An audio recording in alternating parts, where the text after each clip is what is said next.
2 kisses changed my life. The first happened while a gun was pointed at my head, my bodyguard's lips crashing against mine as part of a desperate cover story to save us both. The second happened weeks later in a rainstorm, when she kissed me again. But this time it wasn't pretend. This time it was real, and it changed everything between us forever. Before I tell you how we got from a fake kiss under threat to a real one in the rain, let me ask, what city are you watching from? Drop it in the comments below and subscribe to help this channel grow. Your support means everything.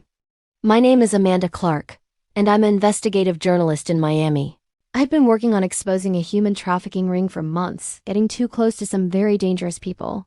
When my editor insisted on security, they hired Gabriela Santos, a former special ops soldier with a reputation for getting her clients out of impossible situations. She was intense, focused, and so attractive, it made maintaining any kind of professional composure difficult. Gabriela established rules immediately. She'd stay close, keep me safe, and I was to follow her instructions without question if danger arose. "Your life depends on you trusting me completely," she said the first day, her dark eyes serious. "Can you do that, Miss Clark? Call me Amanda." And yes, I can trust you. Over the following weeks, we fell into a routine. She accompanied me to interviews, stood guard while I worked, drove me to meetings with sources. We spent hours together every day, and gradually, the professional distance began to crack. She'd share stories about her military service. I'd tell her about growing up in journalism. And slowly we became something more than bodyguard and client. I noticed things about her. How she'd unconsciously touch her scar on her left forearm when she was thinking. The way she drank her coffee with way too much sugar despite her tough exterior. How her entire face changed when she smiled, which was rare but devastating. I found myself looking forward to our time together, finding excuses to keep conversations going, feeling safer and more alive when she was near. I thought maybe she felt it too.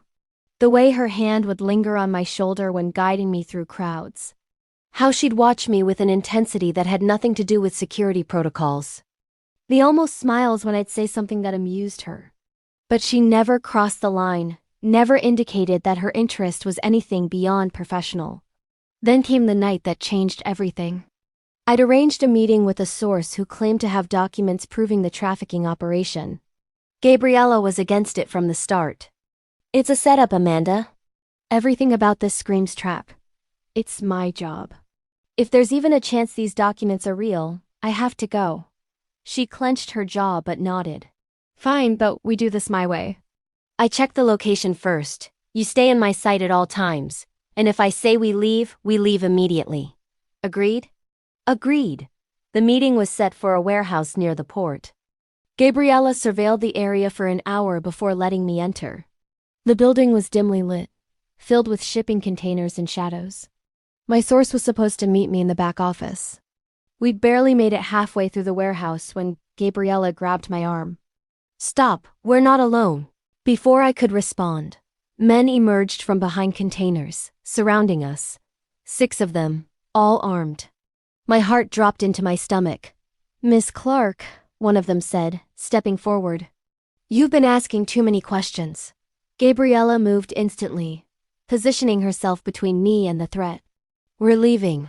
Now." "I don't think so." The man raised his gun, pointing it directly at us. "You've become a problem that needs to be solved." My mind raced with fear. But Gabriela seemed calm, her hand finding mine and squeezing it. "Amanda, stay with me. Do exactly what I do." She pulled me close, then did something completely unexpected. She kissed me. Her lips pressed against mine urgently, her hand cupping the back of my neck. For a second, I froze in shock, then understood. We were supposed to be lovers who'd stumbled into the wrong place, not a journalist and her bodyguard investigating them. I kissed her back, trying to sell the performance even as my heart raced for entirely different reasons. Her lips were soft despite the desperate pressure, and even knowing it was fake, even with guns pointed at us, something sparked inside me. She pulled back just enough to speak, keeping her forehead pressed to mine. "We're so sorry," she said to the men, her voice shaking convincingly. "We were just looking for somewhere private. We didn't mean to intrude. Please, we'll leave right now and forget we were ever here. The lead man studied us suspiciously. Gabriella kissed me again, this time softer, more tender. Completely convincing as a couple caught in an embarrassing situation. Her hand trembled slightly where it rested on my waist, the only indication she was as terrified as I was. Please, she whispered when she pulled back. We won't tell anyone. We just want to leave. Long, tense seconds passed. Finally, the man lowered his gun slightly. Get out. If I see either of you again, you won't be lucky twice. Gabriella grabbed my hand and pulled me toward the exit, moving quickly but not running. We made it to her car. She shoved me inside, and we were speeding away within seconds. Neither of us spoke for several minutes, adrenaline pumping through our veins. Finally, when we were safely across town, she pulled into a parking garage and cut the engine. Are you okay? She asked, turning to look at me. I think so. My voice was shaking. That was terrifying. How did you think so fast? Training. Always have a cover story ready. She ran a hand through her hair. I'm sorry I kissed you without warning. It was the only thing I could think of to make us seem like we weren't a threat.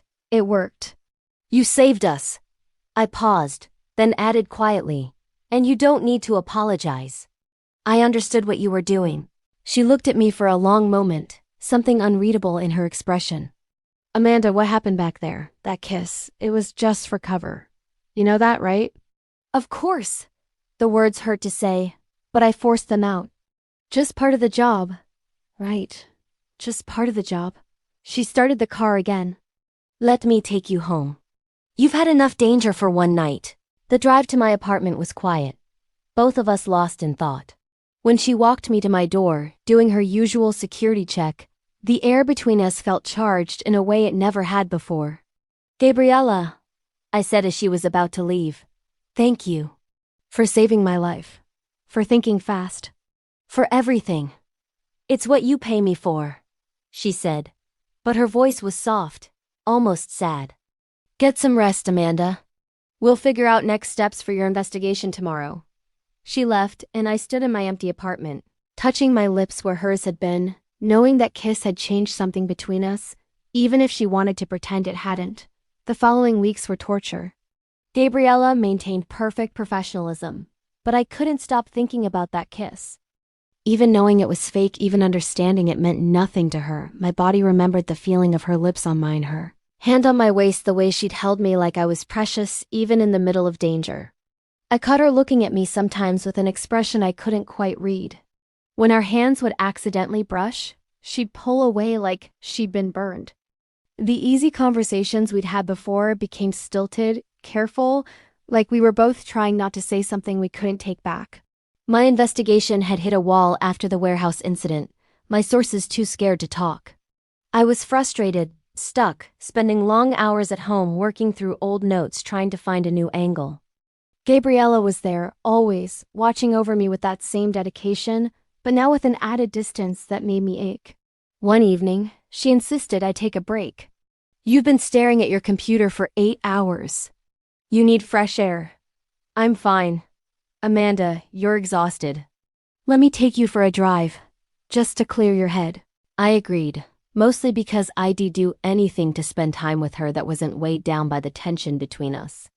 We drove to the beach, walking along the shore as the sun set. It was beautiful, peaceful, exactly what I needed. We talked about everything except the kiss. She asked about my family. I asked about her plans after this assignment. We laughed about a terrible action movie we'd both seen. For an hour it felt like before, easy and comfortable and right.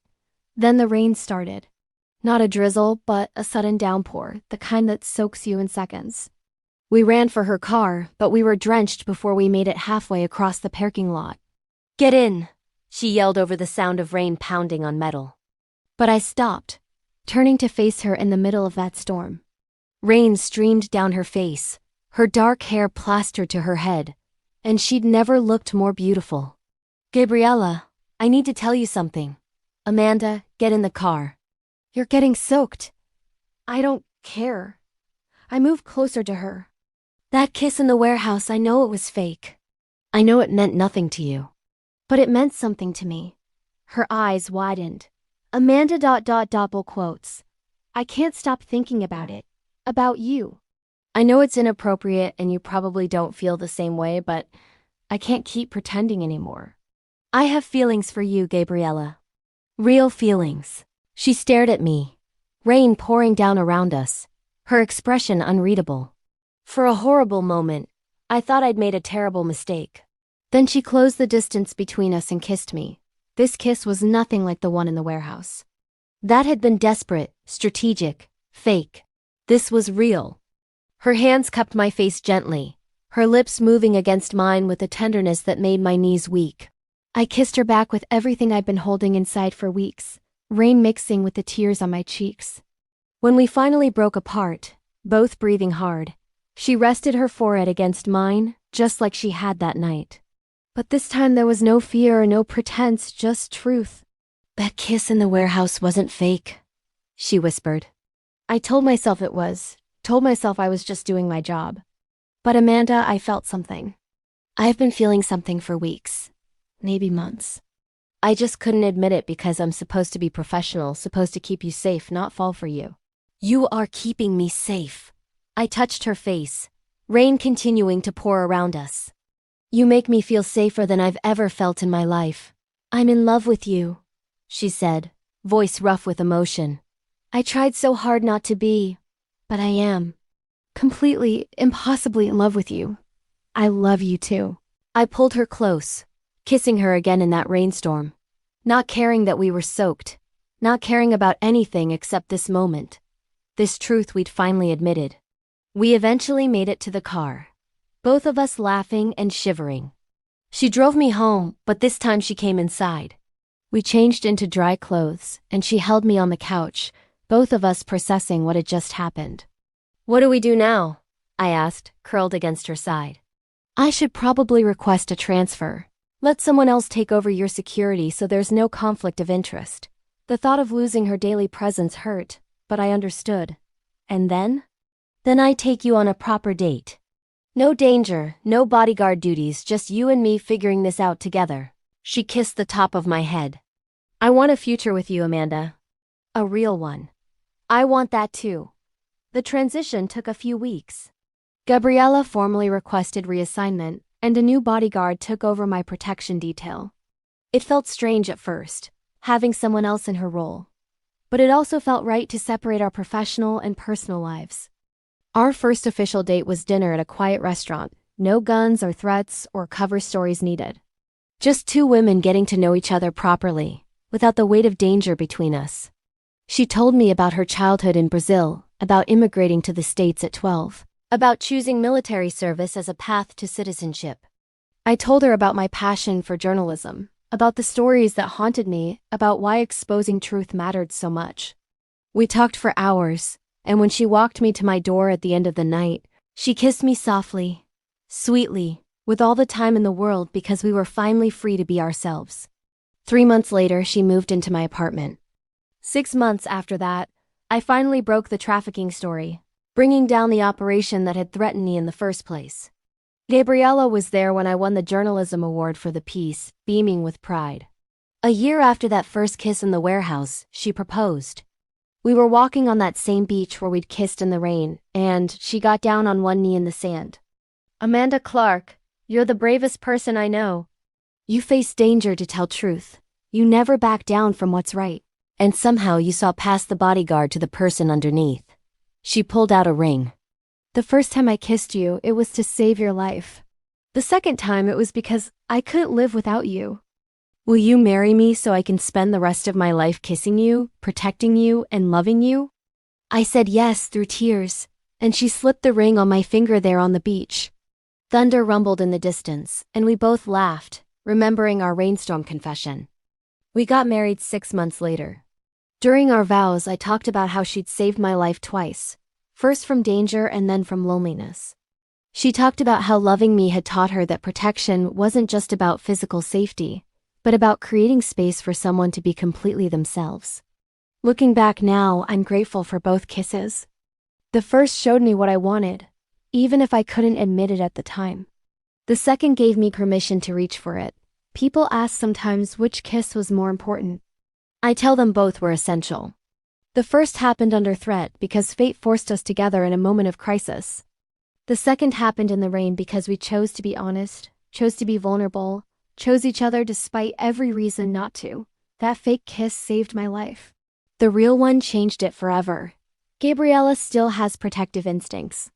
She still checks locks, still scans rooms we enter, still positions herself between me and potential danger. But now when she kisses me, it's never fake, never strategic, never anything but real. Now we kiss in the rain on purpose, remembering that storm that set us free.